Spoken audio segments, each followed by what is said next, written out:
Good morning dear students. आज हम पढ़ेंगे हिंदी व्याकरण। हिंदी व्याकरण के अंतर्गत बच्चों सबसे पहले हम जानेंगे कि आखिर हिंदी व्याकरण क्या होता है। तो बच्चों हम देखेंगे कि व्याकरण क्या है। व्याकरण वह है जो वह साधन है, वह माध्यम है जो हमें किसी भाषा को शुद्ध शुद्ध बोलना, लिखना व पढ़ना सिखाता है। व्याकरण क्या है? जो हमें किसी भाषा को या शुद्ध शुद्ध बोलना, लिखना व पढ़ना सिखाता है। वह साधन, वह माध्यम जिसके माध्यम से हम किसी भाषा को शुद्ध शुद्ध बोलना, लिखना और पढ़ना सीखते हैं, उसे व्याकरण कहते हैं। फिर व्याकरण के बाद हम देखेंगे व्याकरण के अंतर्गत भाषा, बोली, लिपि क्या होती है। तो भाषा क्या होती है बच्चों? भाषा होती है कि अभिव्यक्ति का वह माध्यम है, साधन है।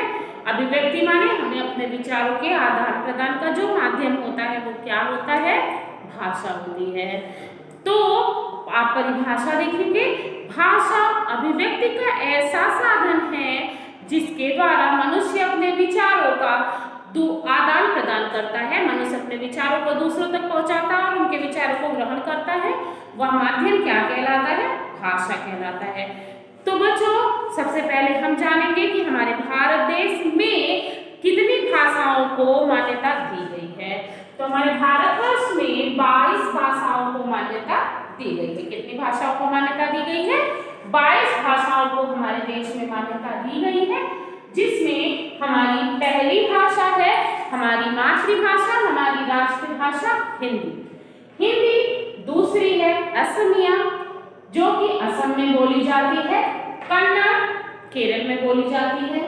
कश्मीरी, मलयालम, उर्दू, सिंधी, मराठी, उड़िया, पंजाबी, संस्कृत, तमिल, तेलुगु, बांग्ला, गुजराती, नेपाली, मणिपुरी, कोंकणी, बोडो, संथाली, मैथिली और डोगरी।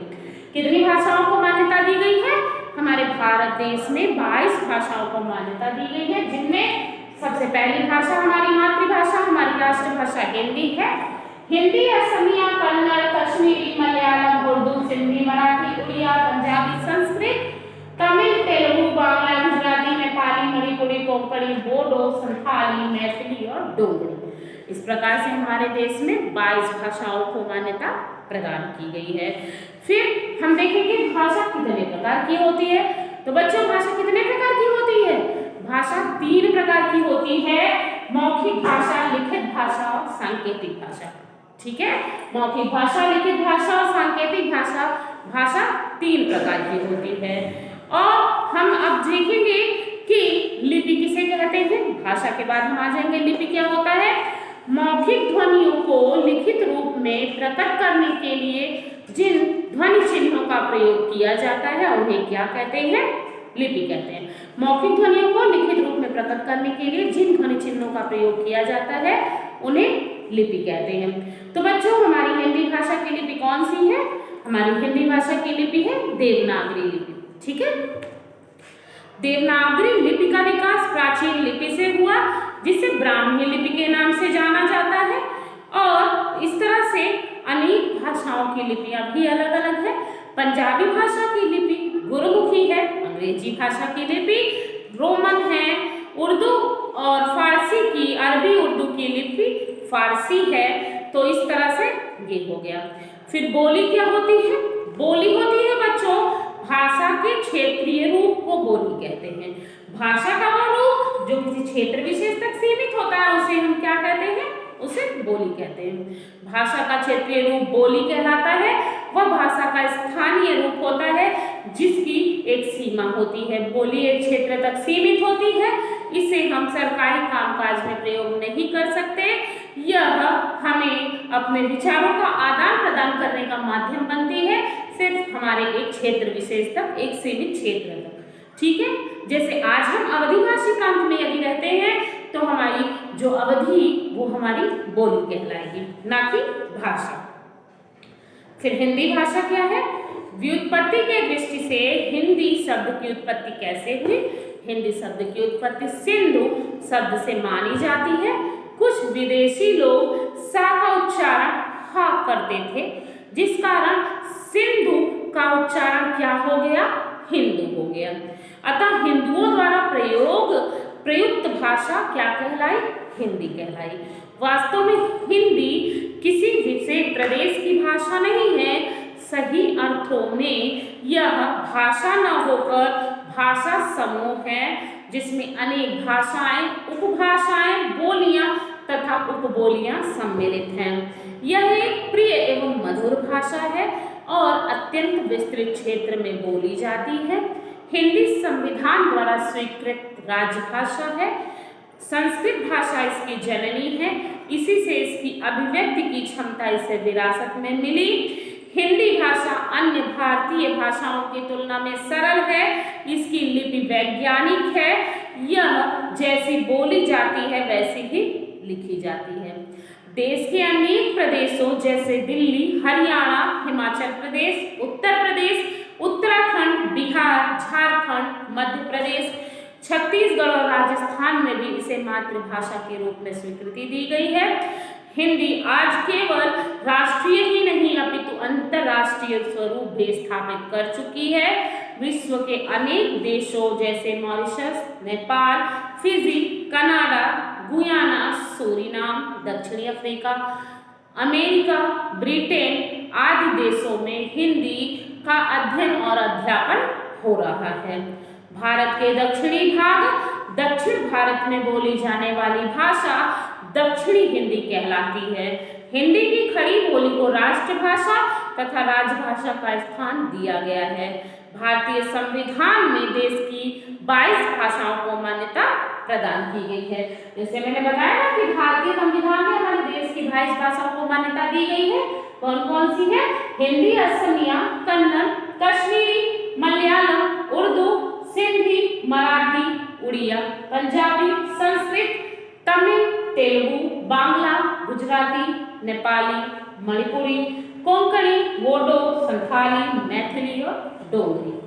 तो इस प्रकार से बच्चों हिंदी का मानक रूप क्या होता है? भाषा विशेष का प्रयोग विस्तृत भूभाग पर होने के कारण उसकी बोलियां और ब्रज, अवधी, भोजपुरी आदि उपभाषाओं के रूप में प्रयोग होने लगे हैं। भौगोलिक विभिन्नता के कारण उसमें भी विविधता आ गई है।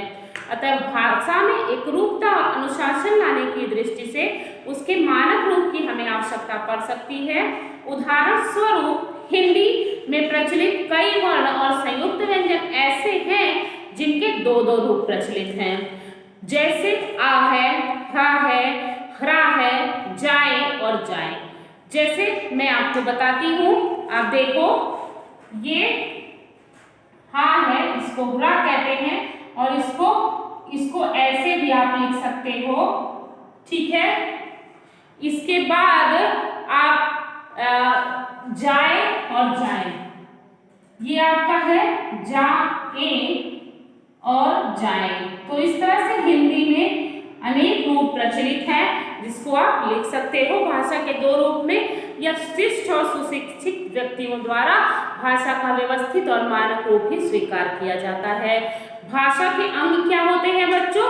भाषा के विभिन्न अंग होते हैं। भाषा के प्रमुख अंगों में है ध्वनि, वर्ण, शब्द, वाक्य, ठीक है। तो भाषा की अभिव्यक्ति के लिए भाषा जिनका आश्रय लेती है वे भाषा के क्या कहलाते हैं? वे भाषा के अंग कहलाते हैं। अतः ध्वनि, वर्ण, शब्द और वाक्य, लिपि भाषा के प्रमुख अंग हैं। ध्वनि क्या होती है? ध्वनि भाषा का मूल है। किसी भाषा में प्रयुक्त होने पर ध्वनि वर्णों तथा शब्दों का ज्ञान करा के भाषा का रूप धारण कर लेती है। इस प्रकार मौखिक भाषा में छोटे से छोटे रूप को ध्वनि कहा जाता है।